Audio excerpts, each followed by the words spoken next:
मनुष्य भी बड़ा विचित्र प्राणी है। अपनों से नीचे के स्तर के लोगों को वो हे दृष्टि से देखता है, उनका उपहास उड़ाता है, उनसे बार बार कहता है कि तुम्हारा कुछ नहीं हो सकता, तुम भविष्य में कुछ नहीं कर पाओगे।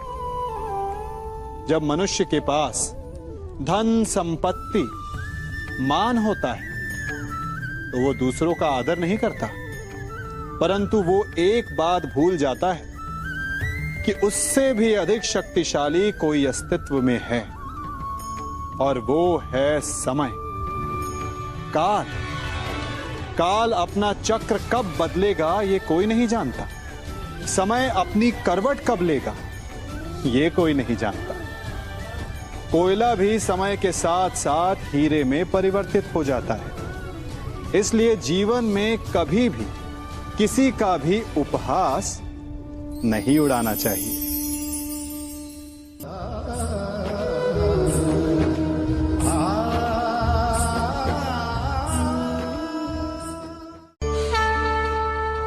गर्व, अभिमान और अहंकार, ये तीनों सुनने में एक जैसे लगते हैं, परंतु तीनों का अर्थ भिन्न होता है और परिणाम भी। तीनों का आरंभ प्रेम से होता है। स्वयं से प्रेम, परिश्रम हमारे मन में गर्व को जन्म देता है और सफलता अभिमान जगाती है। यहां तक ठीक है, परंतु जब ये भावना अहंकार बन जाती है तब वो समस्या बन जाती है, क्योंकि सबसे बुरा अंत अहंकारी का ही होता है। परंतु मनुष्य के लिए पहेली यही है कि पहचाना कैसे जाए कि अहंकार जग गया है और उसका दमन आवश्यक है। इसका उत्तर मैं नहीं, आपका मन देगा। जब तक आप स्वयं से प्रसन्न हैं, जब तक आप सबसे ऊंचा उठने का प्रयास कर रहे हैं, तब तक ठीक है। परंतु जब आपके मन में दूसरों को नीचा समझने का भाव आ जाए तो सावधान हो जाइए, क्योंकि यही अहंकार है जो वास्तव में आपको हीन कर रहा है।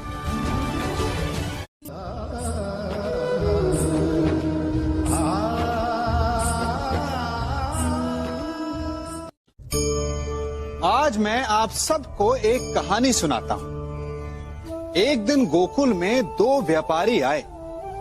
एक व्यापारी शहद का था, बड़ा मीठा शहद था उसका, परंतु वो गोकुल में टिक नहीं पाया। उसके व्यापार ने घाटा खाया और शीघ्र ही वो गोकुल छोड़कर चला गया। और दूसरा व्यापारी मिर्च का था। पहले दिन वो एक पोटली लाया और दूसरे ही दिन वो पूरी बैलगाड़ी भर कर लाया, और धीरे धीरे पूरी मथुरा में उसकी धाक जम गई। मुझे बड़ा आश्चर्य हुआ, तो मैंने बाबा से पूछा कि ऐसा क्यों कि एक मीठे शहद का व्यापारी कंगाल हो गया और एक मिर्च का व्यापारी धीरे धीरे नगर सेठ बन गया। बाबा मुस्कुराए और उन्होंने कहा कि मीठी बोली बोलने वाले की तीखी मिर्च भी बिक जाती है, और जो कड़वी बोली बोलता है उसका मीठा शहद भी नहीं बिकता। वाह, कितने उत्तम विचार हैं उनके, और उचित ही है। मनुष्य अपने जीवन में सदैव अपने वचनों से उठता है और अपने वचनों से ही गिरता है। इसलिए अपने जीवन में सदैव मीठी बोली बोलने का प्रयास कीजिए, आपका जीवन सरल हो जाएगा। मनुष्य की सबसे बड़ी दुर्बलता क्या होती है? सोचिए। धन, प्रेम, अहंकार। मनुष्य की सबसे बड़ी दुर्बलता होती है उसके रहस्य।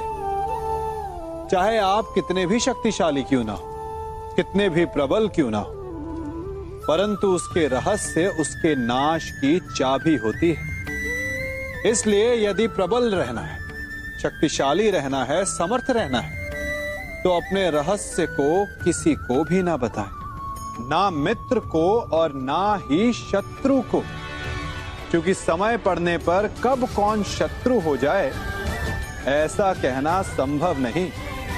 विभीषण को रावण के अमृत कुंड का ज्ञात था, इसीलिए प्रभु श्री राम रावण का वध करने में सफल हो सके। इसलिए उचित यही है कि आप अपने रहस्य को स्वयं तक ही सीमित रखें।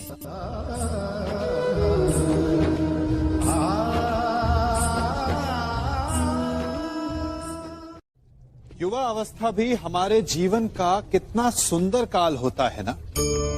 बाहु में बल, मन में कुछ बड़ा कर जाने की चाह, आंखों में भविष्य के सुंदर और कोमल सपने। और इसी अवस्था में मनुष्य के भीतर पनपता है प्रेम।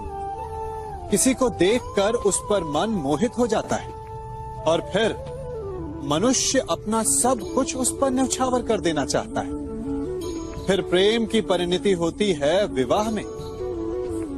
क्यों? सबको अपने खट्टे मीठे संस्मरण स्मरण हुआ है ना। परंतु यहीं से अधिकतर माता पिता और संतान के मध्य विचारों का विरोध प्रारंभ हो जाता है।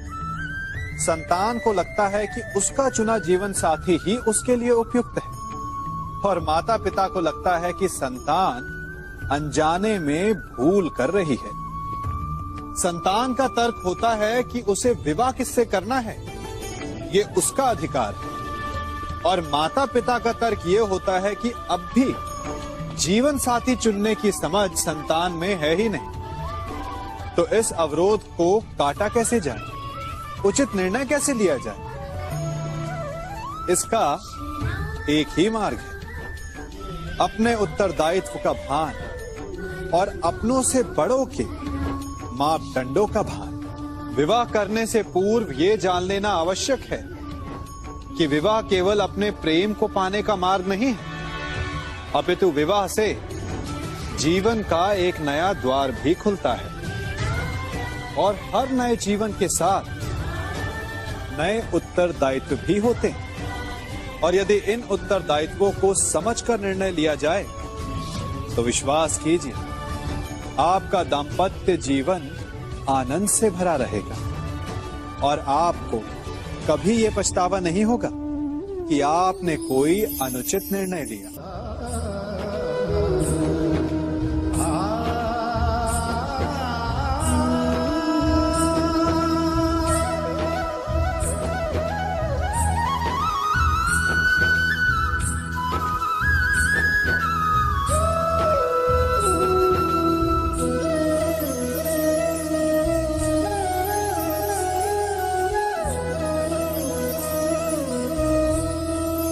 जब सागर का जल वाष्प बनकर उड़ता है तब वो हमें दिखाई नहीं देता।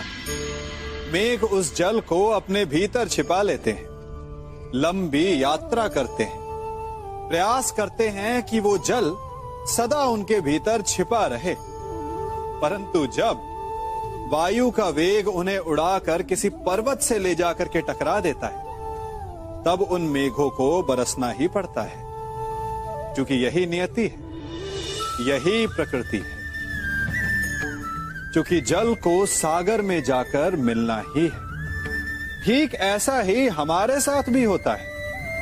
हम सत्य को अपने मन के मेघों में चाहे जितना छिपाने का प्रयास कर लें, परंतु समय की आंधी उसे वास्तविकता के पर्वत से ले जाकर के टकराकर हमारे समक्ष ले ही आती है। जिस भय के कारण आप सत्य को सामने नहीं लेकर आना चाहते, एक दिन वही भय हमारे समक्ष आकर खड़ा हो जाता है और फिर हम लाचार हो जाते हैं, क्योंकि हमने उस भय का सामना करने की तैयारी नहीं की होती। इसलिए सत्य से भागे नहीं, उसे छिपाए भी नहीं, उसे स्वीकार करें, भविष्य की बड़ी विपत्ति से बच जाएंगे।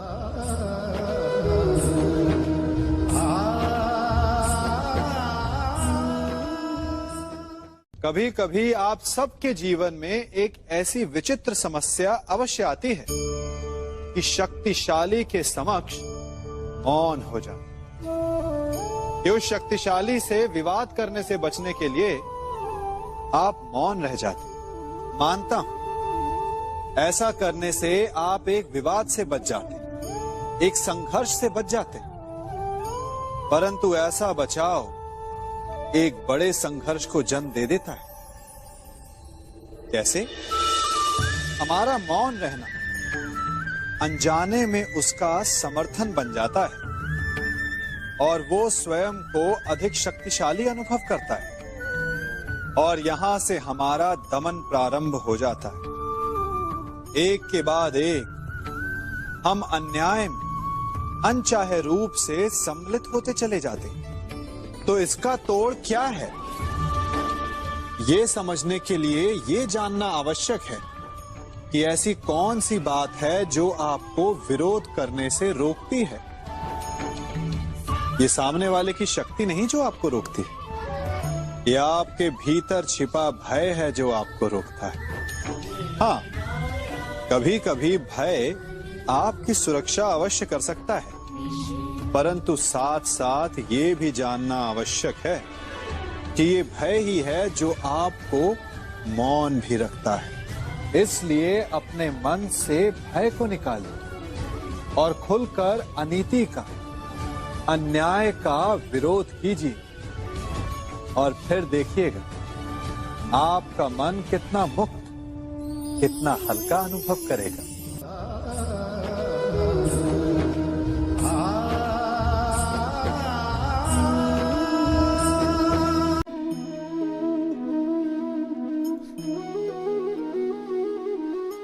जगत में प्रत्येक व्यक्ति को किसी ना किसी प्रकार की निर्बलता अवश्य होती है। जैसे कोई बहुत तेजी से दौड़ नहीं पाता तो कोई अधिक भार नहीं उठा पाता, कोई असाध्य रोग से पीड़ित रहता है तो कोई पढ़े हुए पाठों को स्मरण में नहीं रख पाता। ऐसे अनेकों उदाहरण और भी हैं। क्या आप किसी ऐसे व्यक्ति को जानते हैं जिसे सब कुछ प्राप्त हो और हम जीवन की उस एक निर्बलता को जीवन का केंद्र मानकर जीते हैं? इस कारणवश हृदय में दुख और असंतोष रहता है सदा। निर्बलता मनुष्य को जन्म से अथवा संजोग से प्राप्त होती है, किंतु उस निर्बलता को मनुष्य का मन अपनी मर्यादा बना लेता है। किंतु कुछ व्यक्ति ऐसे भी होते हैं जो अपने पुरुषार्थ और श्रम से उस निर्बलता को पराजित कर देते हैं। क्या भेद है उनमें और अन्य लोगों में? क्या आपने कभी विचार किया है? सरल सा उत्तर है इसका। जो व्यक्ति निर्बलता से पराजित नहीं होता, जो पुरुषार्थ करने का साहस रखता है हृदय में, वो निर्बलता को पार कर जाता है। अर्थात निर्बलता अवश्य ईश्वर देता है, किंतु मर्यादा मनुष्य का मन ही निर्मित करता है। स्वयं विचार कीजिए।